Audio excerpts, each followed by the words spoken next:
জোর করে বাংলাদেশে পুশব্যাক, অন্তঃসত্ত্বা হয়েও একাধিক অত্যাচার সহ্য করতে হয়েছিল সোনালী খাতুনকে। পরে তৃণমূলের উদ্যোগে মামলা পৌঁছায় দেশের শীর্ষ আদালতে। তারপর দেশে ফিরে আসেন গর্ভবতী সোনালী। সেই সোনালী পুত্র সন্তানের জন্ম দিয়েছেন গত সোমবার। মঙ্গলবার বীরভূমে রামপুরহাটে রণসংকল্প সভা শেষে রামপুরহাট মেডিকেল কলেজ ও হাসপাতালে গিয়ে সদ্যজাত মা ও সন্তানের সঙ্গে সাক্ষাৎ করলেন তৃণমূলের second in command Abhishek Bandyopadhyay.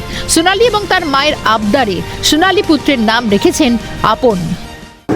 আজকে আমি দেখা করলাম, যেহেতু ইনফেকশন হওয়ার একটা প্রবণতা রয়েছে, আমি আর বাচ্চাদের কাছে যাই, কারণ আমরা মিটিং থেকে এসেছি, অনেক লোকজনের সাথে দেখা করি নিজেরা, তো একটা ইনফেকশন হওয়ার একটা প্রবণতা থাকে। আমি নিজে সমস্ত প্রোটোকল মেনে ভিতরে গেছি, মাথায় টুপি, গাউন, মাস্ক পরে, এবং বেশি কাউকে ঘুরতেও বারণ করেছিলাম। সোনালী এবং ওর মা আমাকে অনুরোধ করেছে যে বাচ্চাটার নাম রাখার জন্য। আমি প্রথমে ওদেরকেই অনুরোধ করলাম যে আপনারা যে প্রতিকূলতা সমস্যার মধ্যে দিয়ে গেছেন, আপনাদেরই উচিত বাচ্চাটার নাম রাখা। এবং তারপরেও তারা আমাকে রিকোয়েস্ট করে, আমি বাচ্চাটার নাম রেখেছি আপন।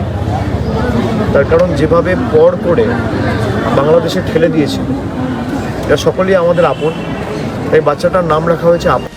পূর্ব পরিকল্পনা অনুযায়ী কথা ছিল মঙ্গলবার রণসংকল্প সভার আগে সোনালী এবং তার সদ্যজাতের সঙ্গে দেখা করবেন অভিষেক, কিন্তু ডিজিসি এর নানা টালবাহানায় বদল করতে হয় সময়সূচি। তাই সভা শেষ করে হাসপাতালে পৌঁছান অভিষেক। শুধু শারীরিক অত্যাচার নয়, মানসিক অত্যাচারও সহ্য করতে হয়েছে সোনালীকে। রাতের পর রাত জঙ্গলে নদী পেরিয়ে ঢাকায় পৌঁছালে পুলিশের গ্রেফতারি। মাসের পর মাস কেটেছে জেলে।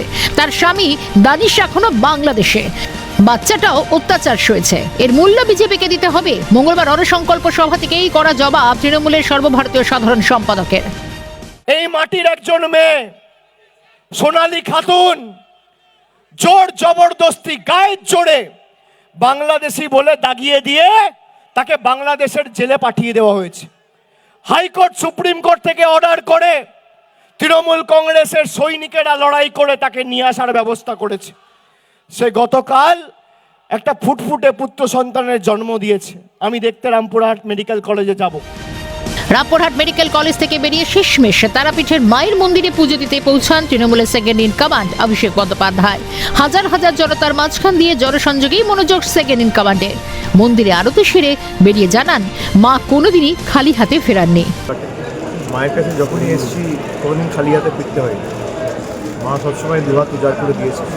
রাষ্ট্রবৃন্দ সহ বাংলার লক্ষ্মী মানুষ যাতে ভালো থাকে, সুস্বাস্থ্য কামনা করে যাতে ভবিষ্যতে যাতে আরও উজ্জ্বলতর হয়, এবং বাংলার যাতে সাম্প্রদায়িক সম্প্রীতি অক্ষুণ্ণ থাকে, এবং বাংলার প্রত্যেকটা মানুষের সুস্থতা।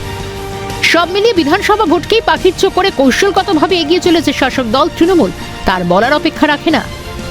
ভোলানাথ চক্রবর্তী, অমরনাথ দত্তের রিপোর্ট, ক্যালকাটা নিউজ।